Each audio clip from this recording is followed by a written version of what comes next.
तो नहीं, मैं कह दूँ नहीं कर सकता, क्योंकि सब में गलत काम भी आ जाते हैं, झूठ भी आ जाता है, नाइंसाफ़ी भी आ जाती है। मेरा खुदा झूठ नहीं बोलता, मेरा खुदा नाहक नाइंसाफ़ी नहीं करता, मेरा खुदा गलत काम बिल्कुल भी नहीं करता। इसलिए तो वो खुदा है, इसलिए तो वो परवरदिगार है, इसलिए वो अल्लाह है, क्योंकि हम उसे मानते हैं वो परफेक्ट है, हम नॉन परफेक्ट है।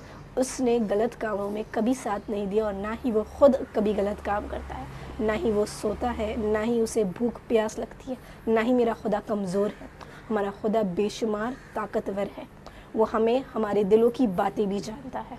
तो इसलिए अपने आप को दूसरी चीज़ों से और अपने आप को मिसकंसेप्शन से बचाए। हमारा खुदा बहुत ताकतवर है।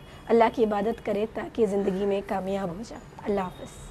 आज मेरा कज़न एक गेम खेल रहा था जहाँ पर ब्लॉक्स होते हैं पूरी स्क्रीन में और बॉल से उसे हिट करना होता है। मल्टीपल बॉल्स जाते हैं, हिट करना होता है और वो स्क्रीन को ब्लॉक्स को क्लियर करना होता है। अब वो गेम का नाम तो मुझे नहीं पता, मगर मैंने सोचा कि एक छोटी सी स्क्रीन है जिसके पूरे ब्लॉक क्लियर करने के लिए हर बार एंगल चेंज करना होता है। गेम भी वही था, ब्लॉक्स भी वही थे और हिट के लिए बॉल भी वीक था, मगर हर बार एंगल चेंज करने के बाद हर वक्त ब्लॉक्स क्लियर होते जाते थे। तो जब एक गेम छोटी सी स्क्रीन बिना एंगल चेंज करे क्लियर नहीं हो सकती, तो हम हमारी ज़िंदगी की इतनी बड़ी बड़ी चीज़ें बिना सोचे बिना एंगल चेंज करे कैसे करते हैं।